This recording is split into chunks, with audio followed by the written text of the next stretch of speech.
Some of my favorite parts of student ministry are camps, lock-ins, retreats, and mission trips. Those times where we can get away and spend longer, uninterrupted time with a group of leaders and students. But how do we make it through those times without feeling incredibly tired and burned out? On this episode of Student Ministry Connection, I want to give you 3 tips that have helped me and many others not only to survive, but thrive during camps and extended ministry programs.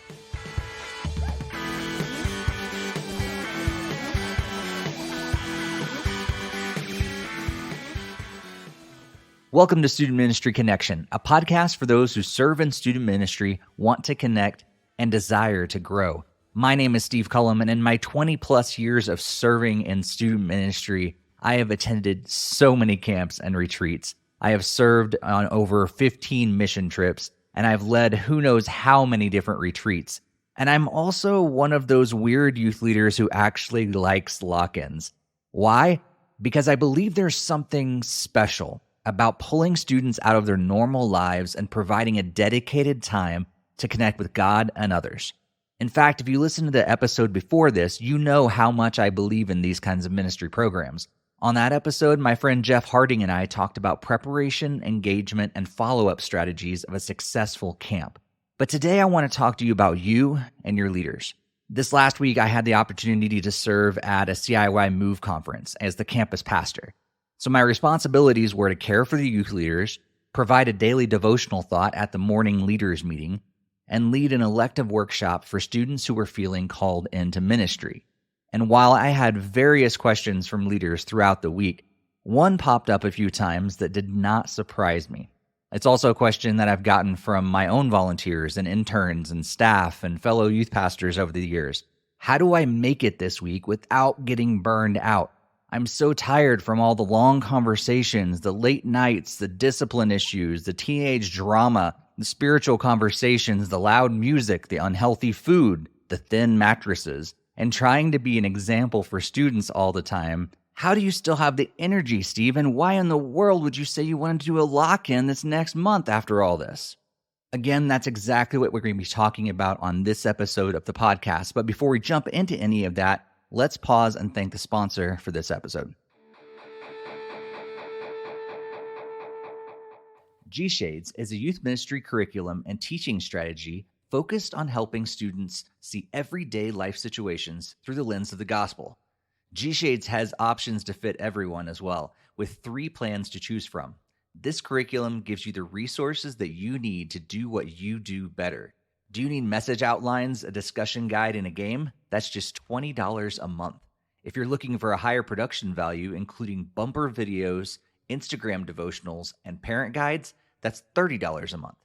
And if you want an affordable, engaging video curriculum, G-Shades has you covered for only $40 a month. You will not find a better youth ministry video curriculum at that price point anywhere. Head over to gshades.org, that's GSHADES.org, to download Season 4 of G-Shades curriculum and use the promo code CONNECTION at checkout to receive an extra $20 off your order.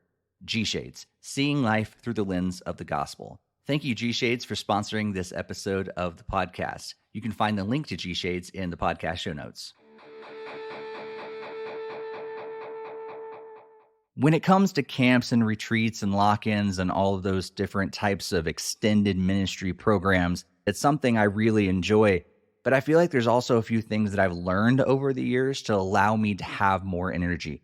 And I really have gotten a lot of those questions from my own leaders or other leaders when they look at me and wonder, how in the world do you still have energy on day 5 of this? Or why are you still going after an all-night lock-in? How do you do this?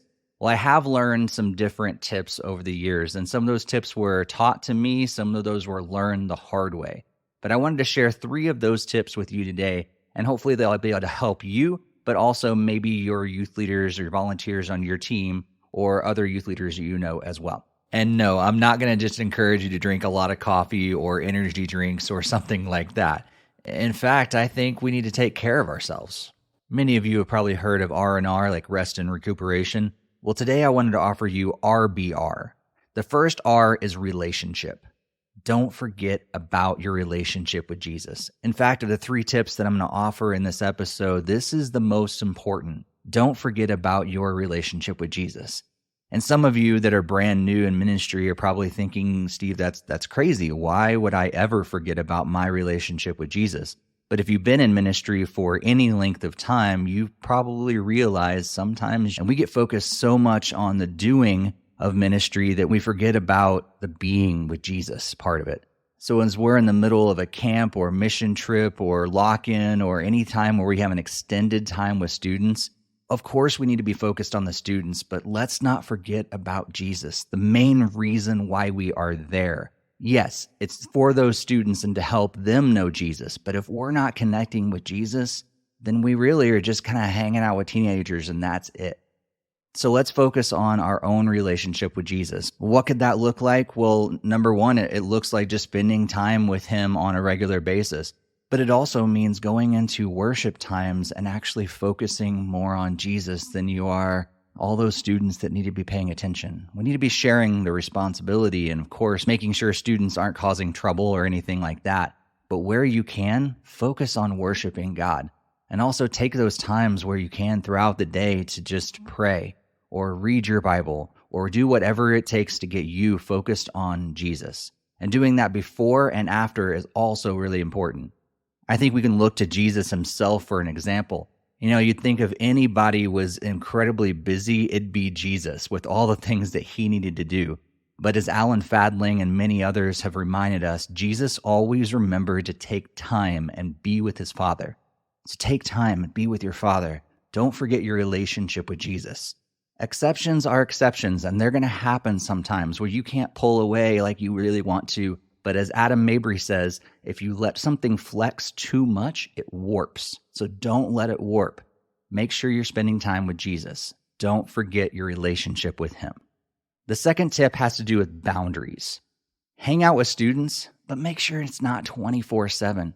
I talk to so many leaders that feel like they have to be with students all the time. And while you do have an extended time with those students, and it's very valuable and it's awesome, also know that you don't have to be with them 24/7. This is why we serve on a team. You don't have to be the one that's always with that student. Share the load, share the responsibilities. And if you are alone, make sure you get other people on your team so you can share those responsibilities. As the youth pastor, that's why you have volunteers on your teams to help you out. If you are one of those volunteers, make sure you're not taking on all that responsibility yourself. And a lot of times where this comes into play is late at night.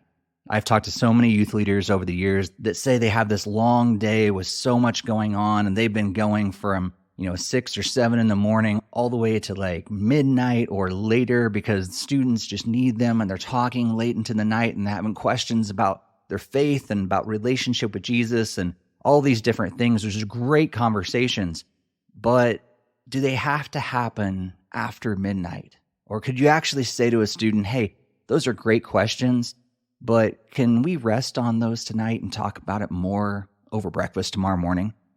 I mean, sometimes students will even get in this cycle where they're saying the same thing over and over and over again, or they're asking the same questions over and over and over again. I mean, we get to that place too as adults, and sometimes we just need to pull back and rest for a little bit. Encourage them to go to sleep. That way you can get some sleep as well, and then revisit that conversation at another time. That's totally okay.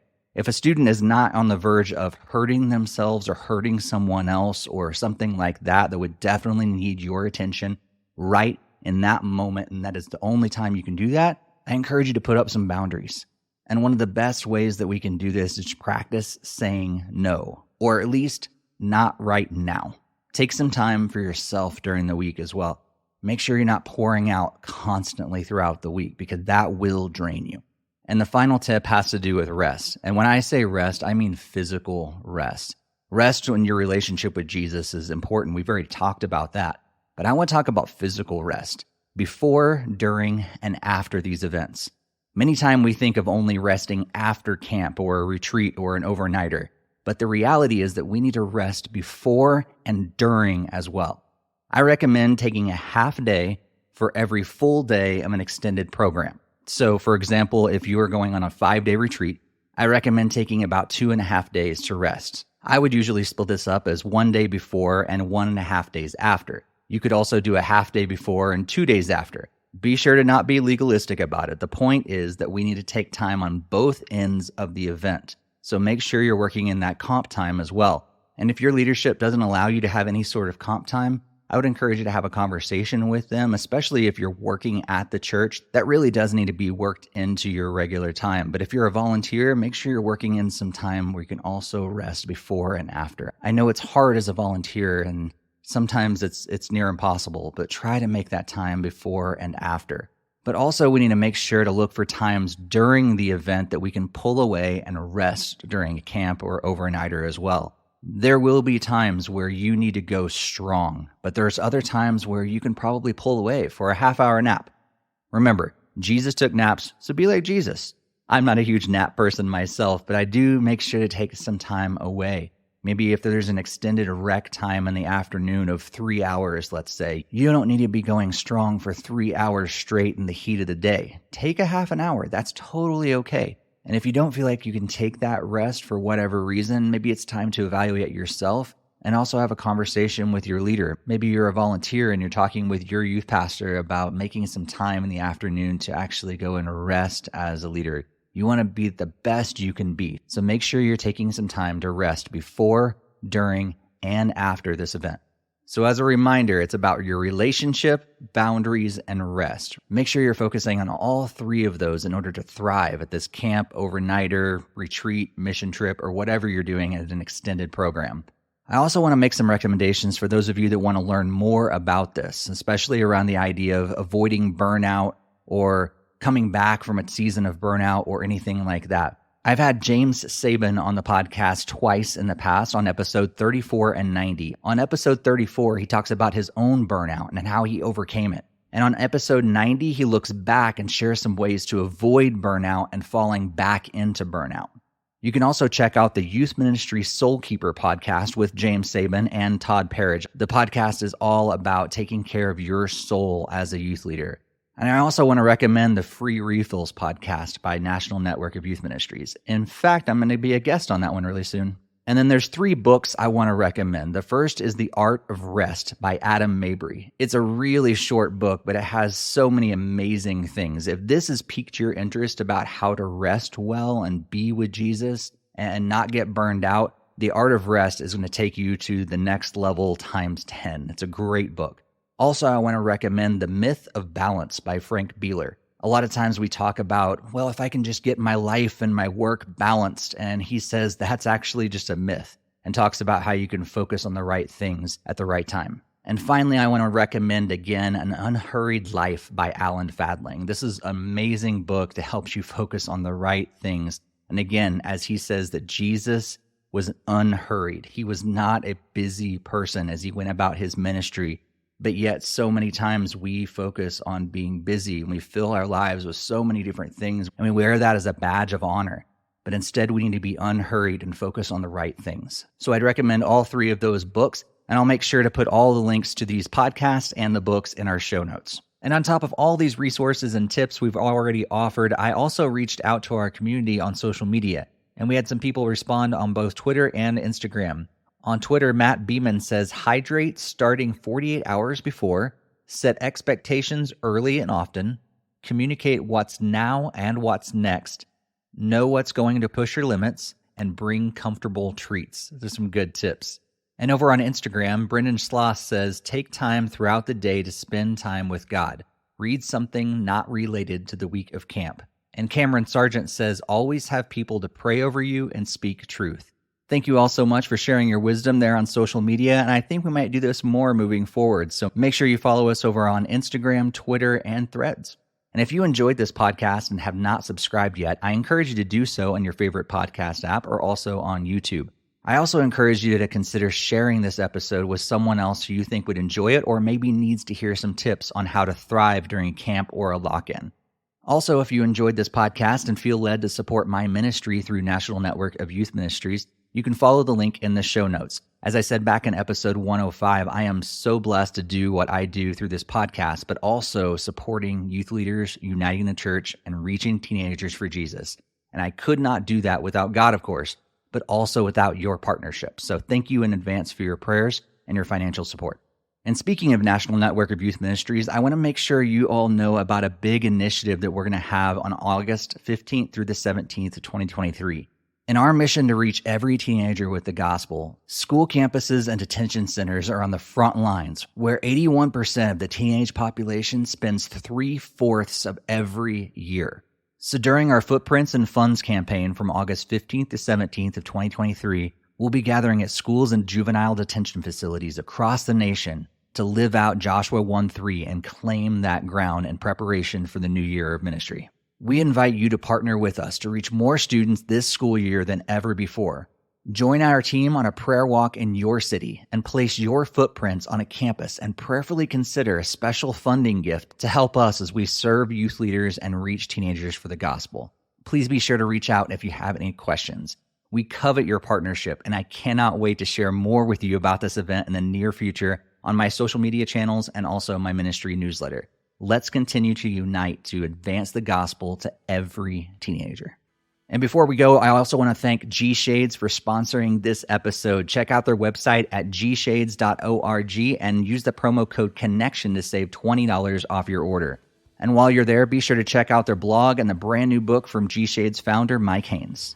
We're going to be back in a couple of weeks with another episode, but until then, be sure to stay connected, and may God bless your ministry.